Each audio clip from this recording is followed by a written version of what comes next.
Hello, friends. Welcome again to another episode of the Third Man in Cricket podcast. This is episode number 37, and this is going to be a very special episode as we are going to do a thorough preview of the BGT, as it's being called now, the Border Gavaskar Trophy, one of the most enthralling cricketing rivalries between two proud Test cricketing nations.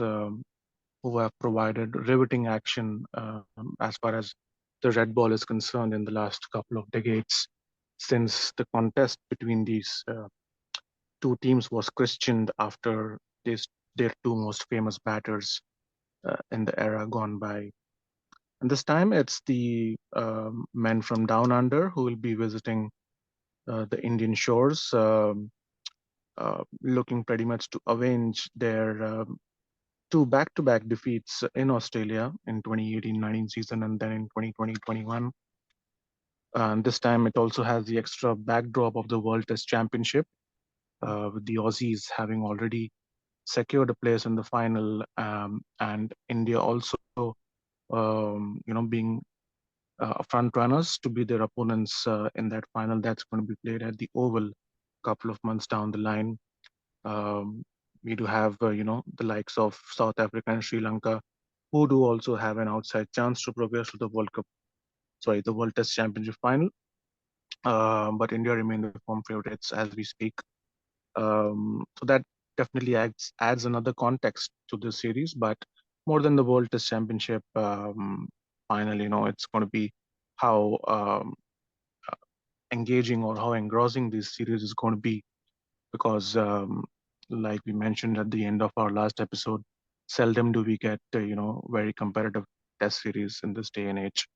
So this is one series that we are definitely going to look forward to, and am pretty much sure that all the cricketing enthusiasts from the neutral countries also should be looking forward to this battle, especially after India's heroics in Australia a couple of years ago.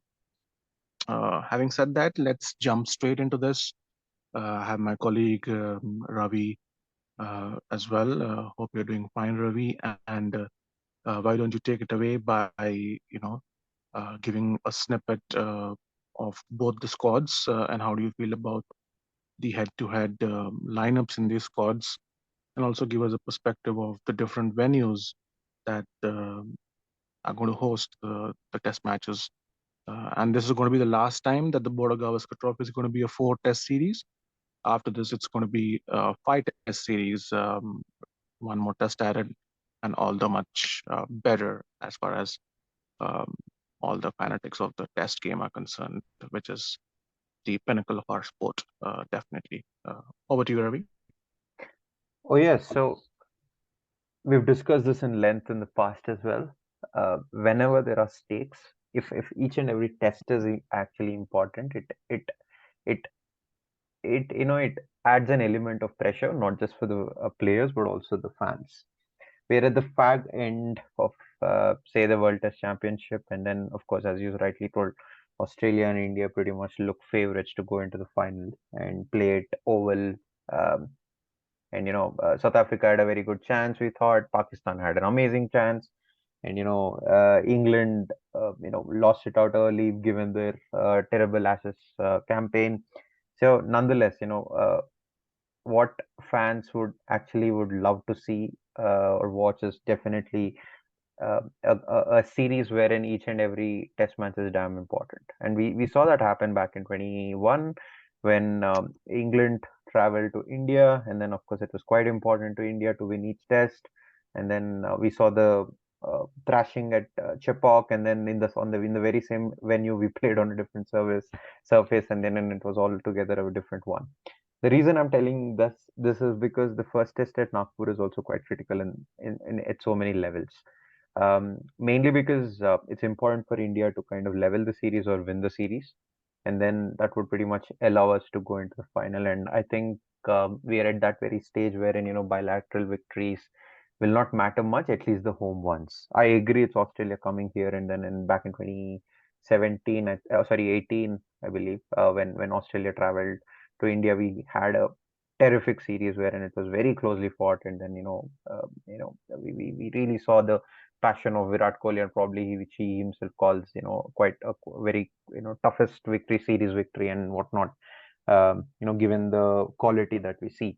But yeah, Nagpur test is quite important on many levels because of that very reason. Because Australia are already in the final, fresh from the wounds of being defeated by a India B or a C or a D side back in 2021.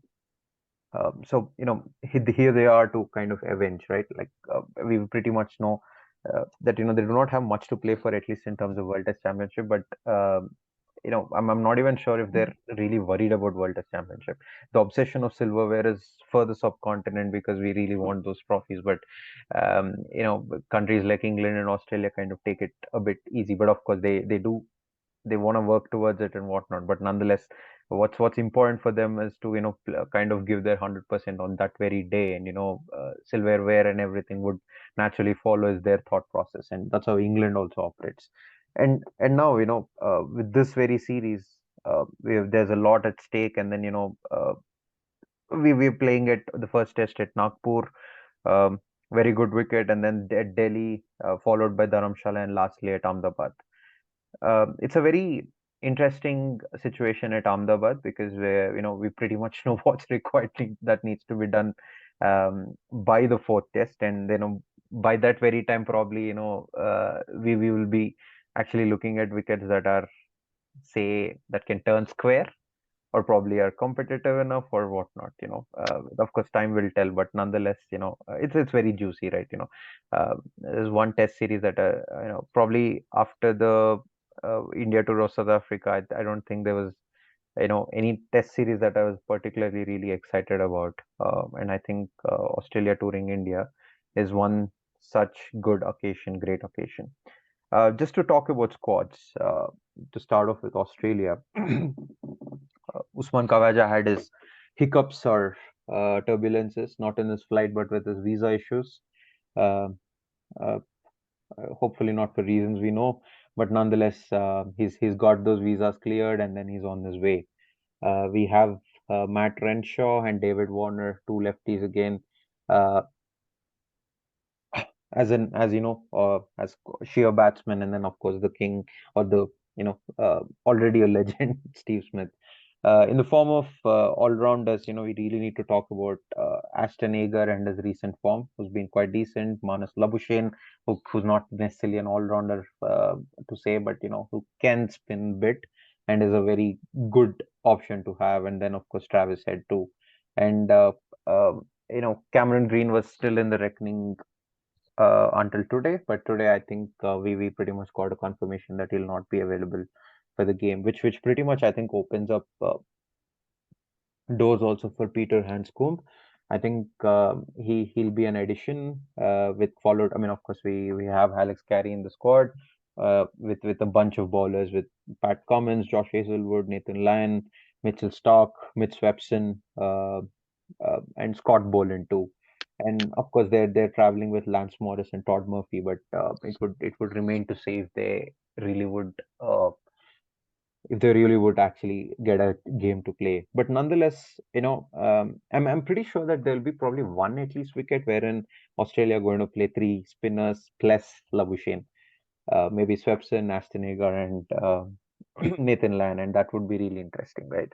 And a premise to it is already set up with Ashwin's podcast, or probably his own vlogs, and wherein he kind of retorted back to Steve Smith in terms of surfaces and whatnot. So it's heating up, and we would love to see a context to it. We'd love to see stakes. We'd love to see this banter, and give it back when it's actually needed. Right from words to surfaces or to the conditions and whatnot.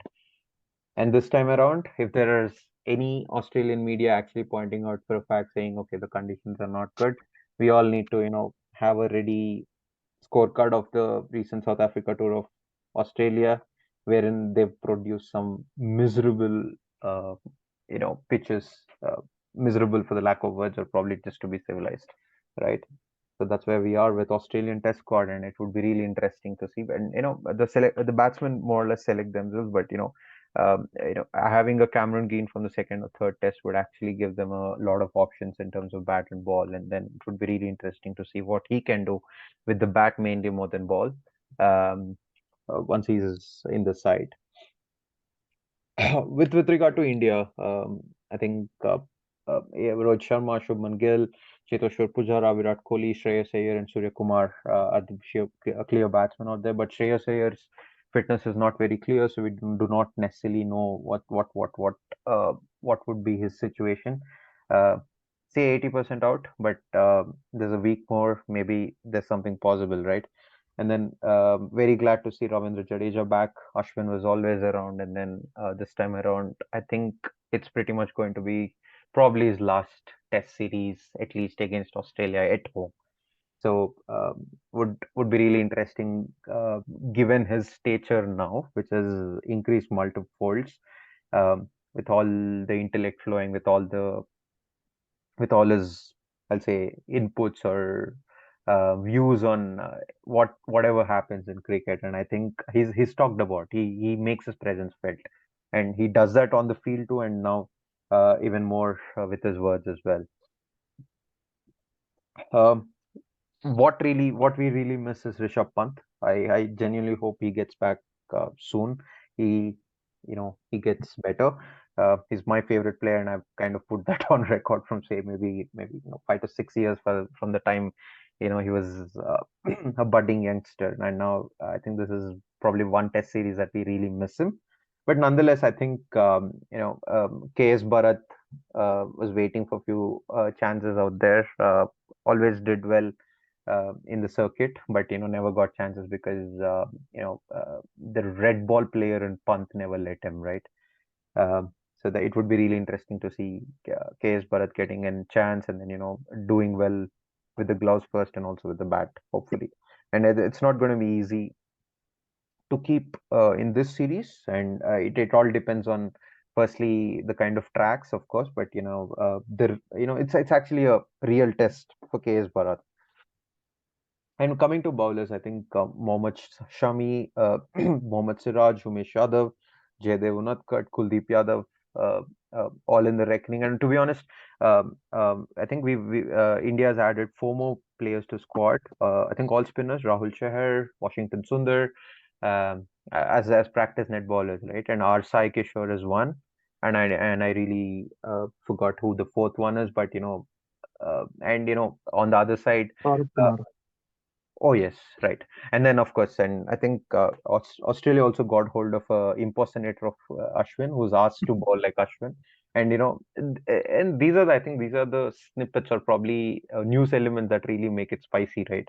It's not just a bowler who's kind of having an artificial um, or probably is just impersonating, but this guy actually bowls like Ashwin.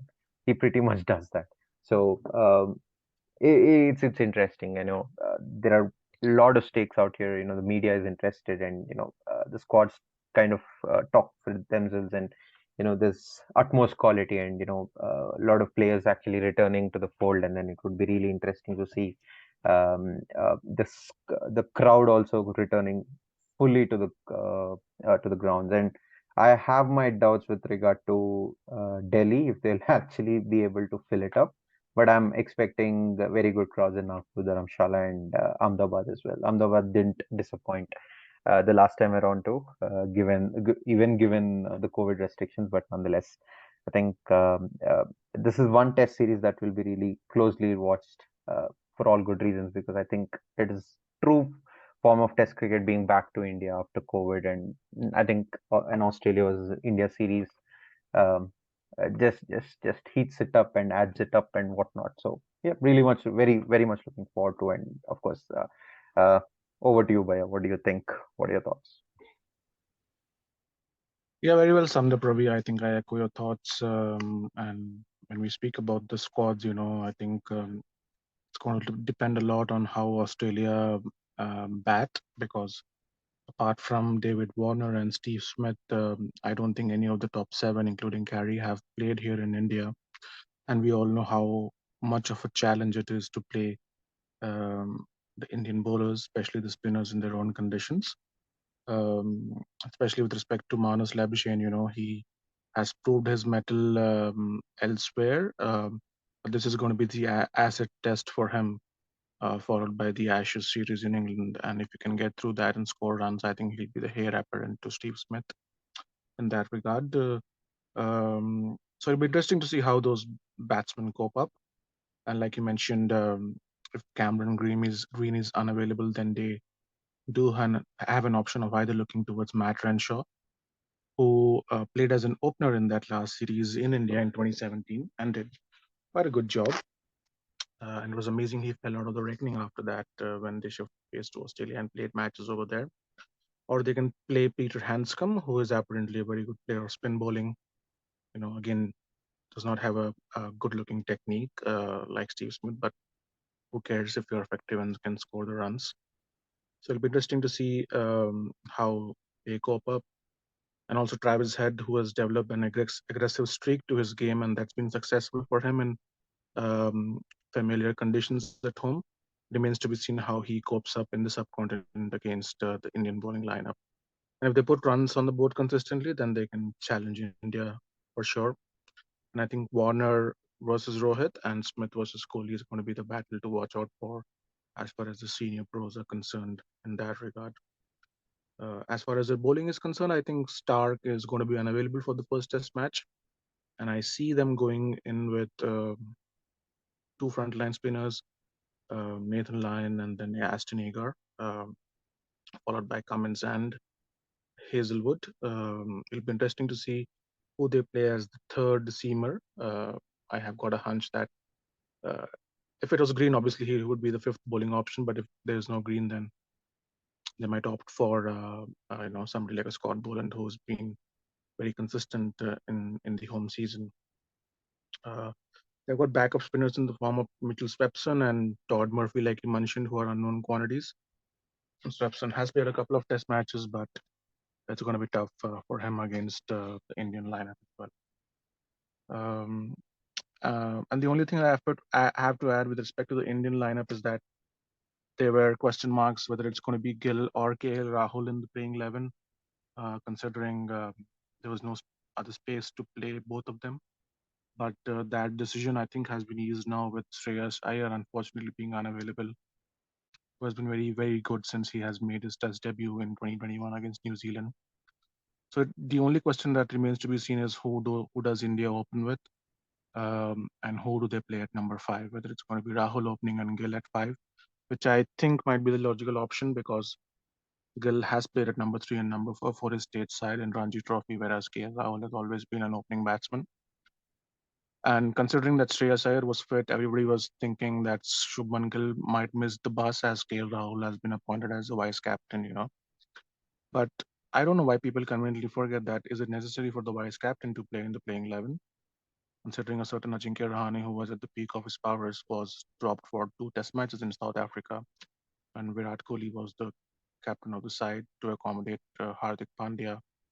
And then they had to toss up between him and Rohit Sharma, and they went ahead with Rohit Sharma in those conditions and even dropped the vice captain in that scenario.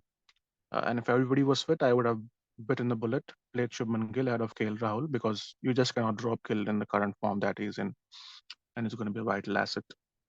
Like you mentioned, KS Bharat should be playing as a wicketkeeper batsman. He was the understudy to Rishabh Pant all this while, and he has great amount of keeping skills in that limited time that he has done keeping as a substitute in international matches. He's been terrific. And I think he at least needs to play the first couple of test matches, for sure. As they say, you've got to give at least a chance for a newcomer to fail. But hopefully he can, use this opportunity and develop a viable option. And that's a big hole to fill in because if there is one player you ask the Aussies whom they fear, and they would be Rishabh Pant because we all know what he did in the last series. And he is that sort of player that can change the complexion of a test match within just one session. So that will be missed. But as they say, somebody's loss is somebody's opportunity. All we want at this point of time is Rishabh Pant to be able to get fit, and cricket should be the last thing on his mind going forward. Um, I'm sure India is going to play three spinners, but if you ask me personally, I would play Kuldeep Yadav as a third spinner. But I know that the Indian team management is going to play Akshar Patel, who has done no harm to his reputation, but has picked up majority of his wickets on tailor-made wickets in India. It remains to be seen how he performs. But if I had my way, I'd play Jadeja, Ashwin and Kuldeep as the three spinners. And also, I'll not be surprised if Ravindra Jadeja is batted at number 5 throughout this Test series, just because we don't have a left-handed batsman, and to bring a left-hander in the mix. He's a capable enough batsman at the highest level now, and I see the Indian team sending him at number 5 ahead of the number 6 batsman, whether it's going to be Shubman Gill or KL Rahul in that spot.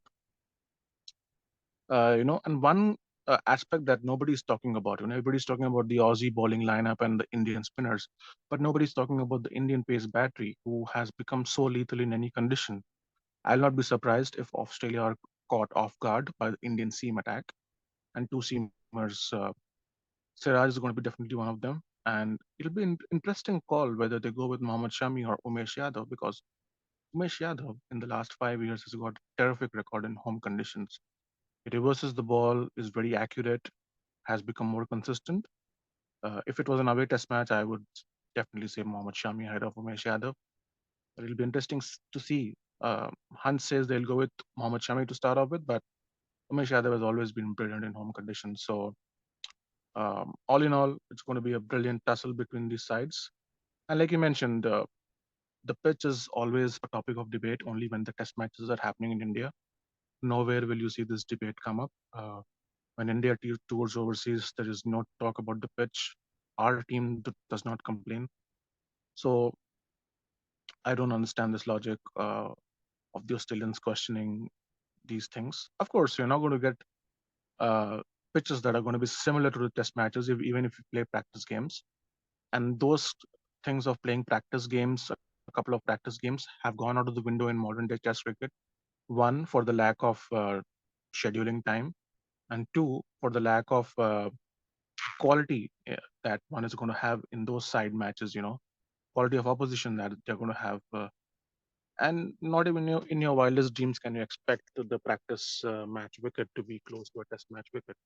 So the Aussies have learned that hard way from their last trip, and that's why we have seen them not play any practice matches.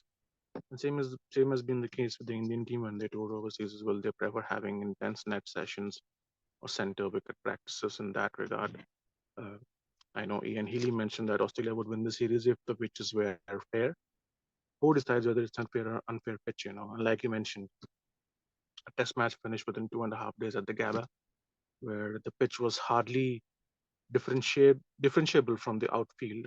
What would you say about that? And but I personally feel that India should not go for those you know um, spinning tracks which would spin right from the outset.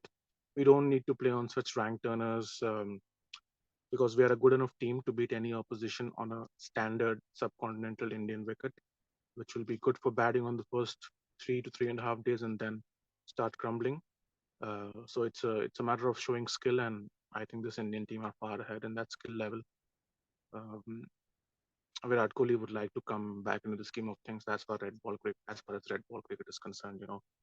He has scored in the T20 and the one day format, but I think heart and heart he would say that he is back to form when he scores in the red ball arena. And I think the earlier he gets into runs, the more difficult it's going to be for the Aussies.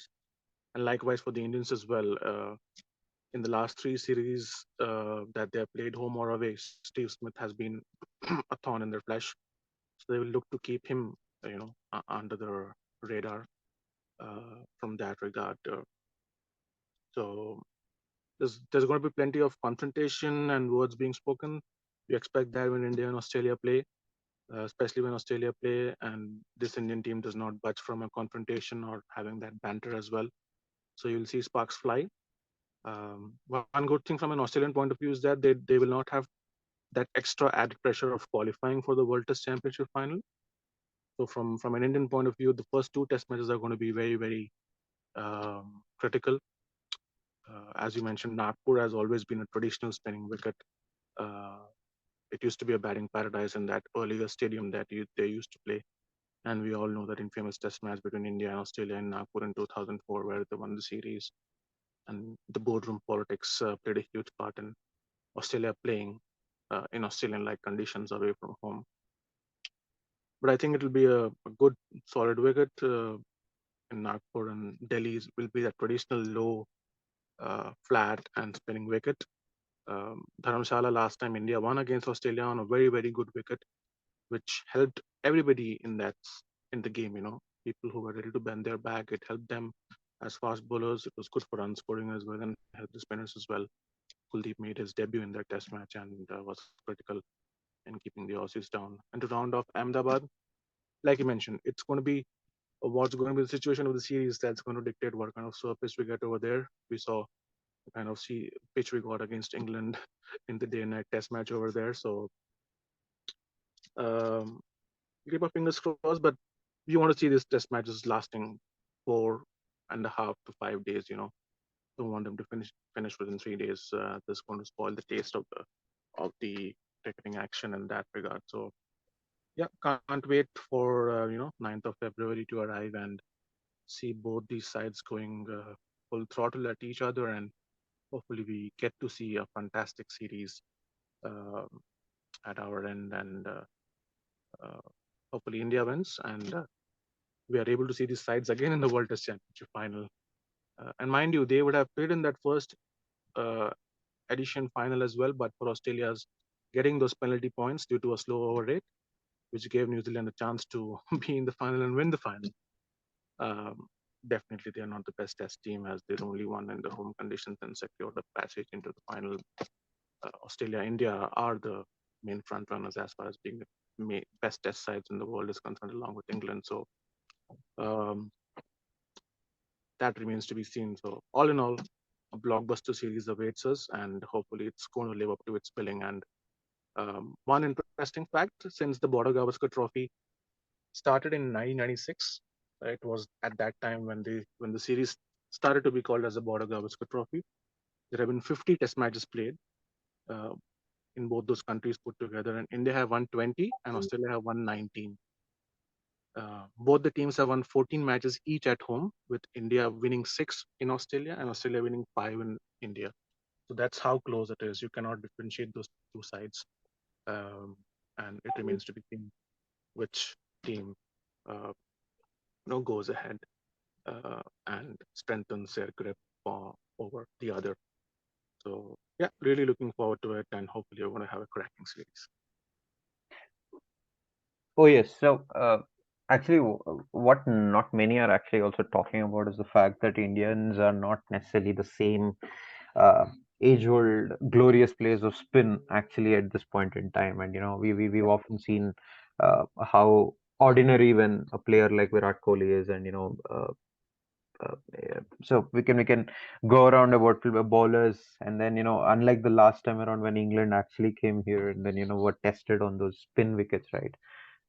They did test, but I personally don't think that they necessarily had a world class bowling to actually skittle through India and actually win the test. But Australia, they really do. With 2 to 3 options out there, who can actually spin the ball both ways. Um, I think it's going to be a litmus test, and of course, preparing tracks that naturally will be more helpful or probably will turn square, right? That will only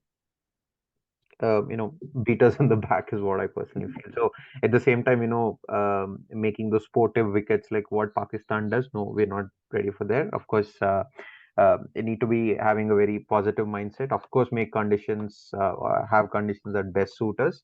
Definitely have bowling lineup like you rightly told, the fairy pace attack that India has now, which can actually pierce through or penetrate through any of the batting lineups. But nonetheless, we should side with spin, um, not those horrible tracks. I can, while it's well within our rights to make one, or probably, it's just hypocrisy for everyone else to shout out loud. But at the same time, it's important for us to utilize our, uh, conditions that probably suit as well. but at the same time be very wary of the fact that you know that we're not the same age-old players who actually used to bat brilliantly against the spin or with the spin. But now things are a bit different, and there's a lot of hours that will actually go in there. And I think with Rahul Dravid out there and his ability with the spin, there are a bunch of inputs coming out there. So nonetheless, I think we're in for a great summer, early summer in India, and of course, being here in Canada, the winter never ends. So hopefully, yeah, there's sun to see or the light to see, at least in the form of the amazing test series that's in store. So that's pretty much it from my end. Upon by anything, any final thoughts? I think pretty well summed up, Ravi. All in all, as we mentioned, we're looking forward to the action now to resume and hostilities to be resumed. Last bit before we sign off, our predictions for the series, and we are obviously going to come back after each and every test match and review that test match, and at the end of the final test match, review the whole series as well, and how we stand as far as the WTC is concerned. So, your prediction for the series? Well, I think it's going to be a 2-1 with a draw at Dharamshala and India winning Ahmedabad and Delhi and probably in Nagpur. I think Australia has an edge. I feel so. What's your view? Okay. I will say that all the four test matches are going to produce results, Okay. and it's going to be 3-1 in favor of India, Okay. with India winning at, Nagpur, Delhi, and then uh, Ahmedabad. Maybe Aussies have, have that bit of chance in Dharamshala, but I will not be surprised if they don't even win one test match, but I'll give them one test match for now.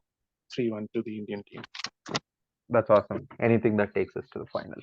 Silver Yes, of win. course. And then it's winners. It's all to play for the winners at the Oval in a couple of months' time after the IPL is done.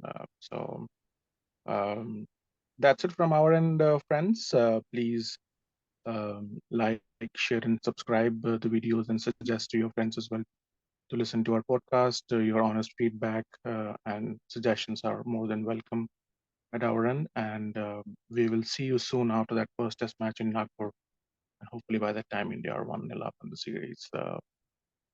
Thank you very much, Ravi, for your time again today. And we shall speak soon again. Cheers. Thank you so much.